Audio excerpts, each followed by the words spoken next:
सनातन में नवरात्रि का खास महत्व है। चैत्र नवरात्र के दूसरे दिन जगत जननी आदिशक्ति माँ दुर्गा के दूसरे स्वरूप माँ ब्रह्मचारिणी की पूजा का विधान है। श्रद्धालु मनोकामना पूरी करने के लिए इस दिन माँ का व्रत रखते हैं। धार्मिक शास्त्रों में माँ ब्रह्मचारिणी की महिमा के बारे में विस्तार से बताया गया है। मान्यता है कि माँ ब्रह्मचारिणी की पूजा करने से सभी शुभ कार्यों में सफलता मिलती है। अगर आप भी माँ ब्रह्मचारिणी की कृपा पाना चाहते हैं तो विधि विधान से माँ ब्रह्मचारिणी की पूजा करें। माँ ब्रह्मचारिणी की पूजा के लिए चीनी और मिश्री का भोग लगाया जाता है। कहते हैं कि माँ ब्रह्मचारिणी की आराधना करने से रुके हुए काम पूरे होते हैं और ज्ञान की प्राप्ति होती है। इसीलिए माँ ब्रह्मचारिणी को ज्ञान की देवी भी कहा जाता है। आइए जानते हैं कि माँ ब्रह्मचारिणी का स्वरूप कैसा है। शास्त्रों के मुताबिक नवरात्रि के दूसरे दिन साधक का मन स्वाधिष्ठान चक्र में स्थिर होता है। माँ की महिमा अनोखी है। उनके चेहरे पर एक दीप्तिमान आभा दिखाई देती है। इससे सारा संसार जगमगा उठता है। माँ ब्रह्मचारिणी के हाथ में माला और दूसरे हाथ में कमंडल है। साथ ही माँ के सिर पर मुकुट भी है।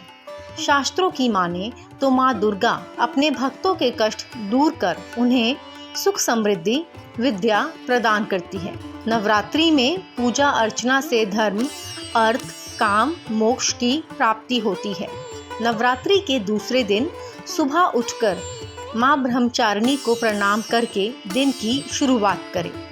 इसके बाद घर की साफ सफाई करें। गंगा जल मिश्रित जल से स्नान करें। आचमन करके स्वयं को शुद्ध करें।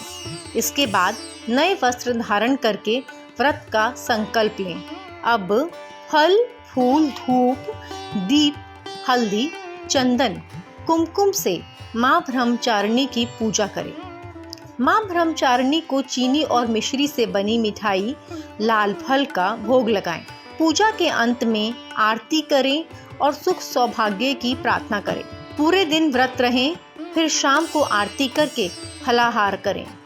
और आइए अब हम आपको बताते हैं माँ ब्रह्मचारिणी की कथा। मान्यताओं के अनुसार ब्रह्मचारिणी माता पूर्व जन्म में राजा हिमालय के घर पुत्री के रूप में जन्मी थी। बड़ी होने के बाद माता ने नारद जी के उपदेश से भगवान शंकर को पति के रूप में प्राप्त करने के लिए कठिन तपस्या की। इसी तपस्या के कारण ही उनका नाम ब्रह्मचारिणी पड़ा। कहते हैं कि उन्होंने 1000 साल तक फल फूल खाकर समय बिताया और 100 साल तक केवल जमीन पर रहकर तपस्या की। माता ने भगवान शंकर को प्राप्त करने के लिए कठिन उपवास रखे। उन्होंने खुले आकाश के नीचे वर्षा और धूप के घोर कष्ट झेले। 3000 साल तक माता टूटे हुए बिल्व पत्र खाकर भोलेनाथ की आराधना करती रहीं। बाद में माता ने सूखे बिल्व पत्र खाने भी छोड़ दिए। इस कारण से उनका नाम अर्पणा भी है। माता ने कई हजार सालों तक निर्जल और निराहार रहकर कठिन तपस्या की। कहा जाता है कि कठिन तपस्या करने के कारण देवी माता का शरीर एकदम सूख गया। तब देवता ऋषिगण और मुनि ने ब्रह्मचारिणी माता की तपस्या की सराहना करते हुए कहा, हे माता, ऐसी घोर तपस्या संसार में कोई नहीं कर सकता।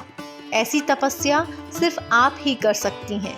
आपकी इस तपस्या से आपको भोलेनाथ जरूर पति के रूप में प्राप्त होंगे। तब ये सुनकर ब्रह्मचारिणी ने तपस्या करना छोड़ दिया और अपने पिता के घर चली गई। वहां जाने के कुछ ही दिन बाद माता को भगवान शंकर पति के रूप में प्राप्त हुए। माँ ब्रह्मचारिणी के लिए मंत्र है, या देवी सर्वभूतेषु माँ ब्रह्मचारिणी रूपेण संस्थिता नमस्तस्ते नमस्तस्ते नमस्तस्ते नमो नमः।